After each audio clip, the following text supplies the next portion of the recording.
There was so much to talk about from last night's game. Let's get to the news portion of the program, all right, guys? Multiple media outlets reporting Friday afternoon that the NBA will not be suspending Kevin Love for leaving the court during the Tristan Thompson and Draymond Green altercation. However, it is unknown at this time whether there will be any sort of fine or suspension for Tristan Thompson, who was ejected from the game for the flagrant foul 2 on Sean Livingston. But clearly, guys, he also made contact with Draymond Green's face. 3D, should there be a suspension for the Cavs starting center for Game 2? No, it should not. I know it looked kind of messy, and Smitty and I were talking about it.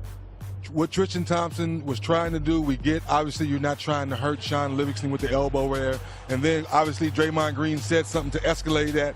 And Tristan, once you get ejected, you have to leave the court in a timely manner. So much of a timely manner, so I don't think it gets suspended, Smitty.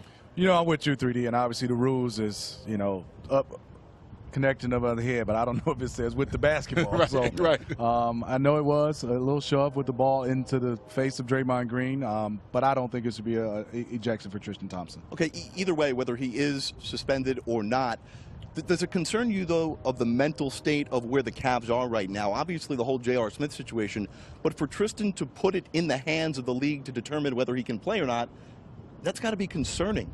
Well, it's concerning for all the coaches and fans and players involved. On either side, you don't want guys to lose their cool. And obviously, but that's the game of basketball. And when you're talking about 2 players and 2 teams that played 4 times for all the marbles, it is hard to control your emotions, and you have to. And fortunately for the Cleveland Cavaliers, and we don't know yet, but hopefully he's not suspended and he'll get a chance to play in Game 2.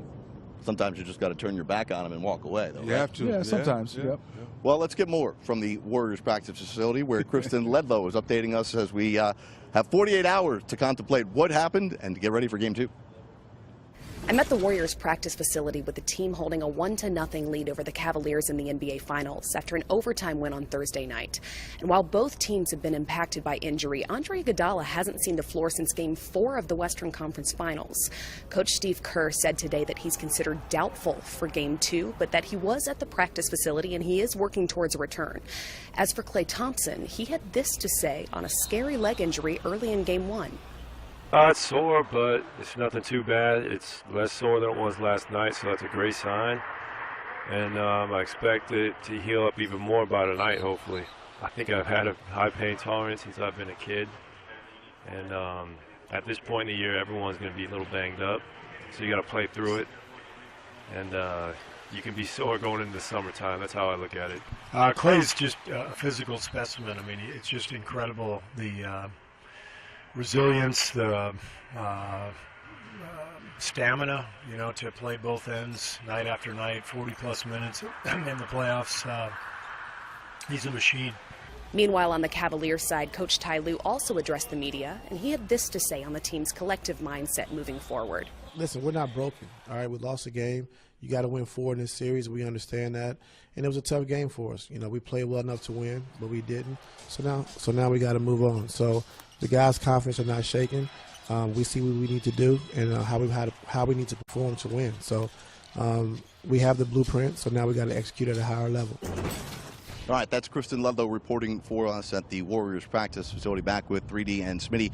Guys, the news here that we're looking at, Andre Iguodala, doubtful, didn't play in Game 1. What about Klay Thompson, who still managed to play 46 minutes, shoot 50% from the floor, hit 5 threes, came out with what the team called a knee injury, may now be down to his ankle. 3D, what's your take on how he looked from your standpoint, and if you think it will be a factor the rest of the way? Well, I think having 2 days off really helps that sore ankle, whatever the left leg is. But to hear him say that I have a high threshold for pain, knowing he's going to be on the floor, Smitty, only thing I question for Game 2 is how can he move laterally? Can he go side to side to be able to play the defense we know he can play, because he is the on-ball best defender on that team since Iguodala's out. Offensively, he's going to be fine because he's catching and shooting. So you saw in the fourth quarter, he was able to find his spots, get the shot off, and knock down shots. So defensively is the only concern I have. Yeah, and 3D, when it happened, I just scared for any player. I mean, saw Klay Thompson get it caught, and obviously glad he got it out of there before it was stuck and planted.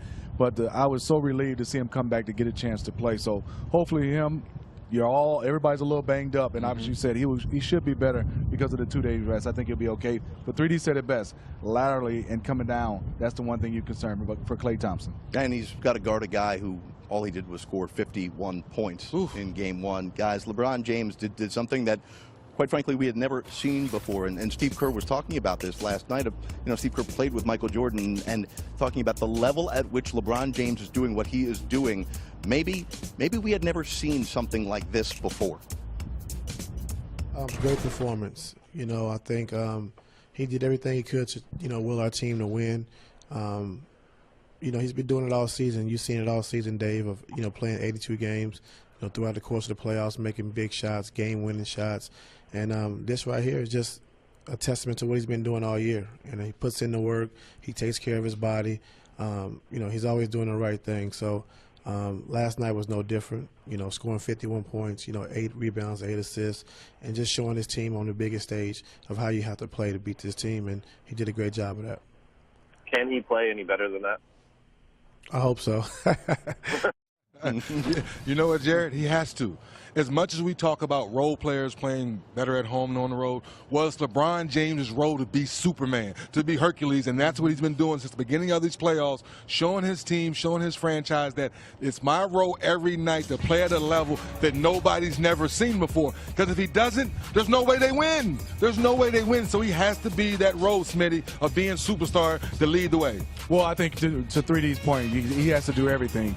The one area, yes, we're adding to a guy that was Superman. I would love 3D for him to just say, hey, I got to score, but also come out there and get about 15 rebounds to go with it, which is, unfortunately, asking him to do that much for his team. How can LeBron be better and what the guys around him need to do will be discussed later in the program.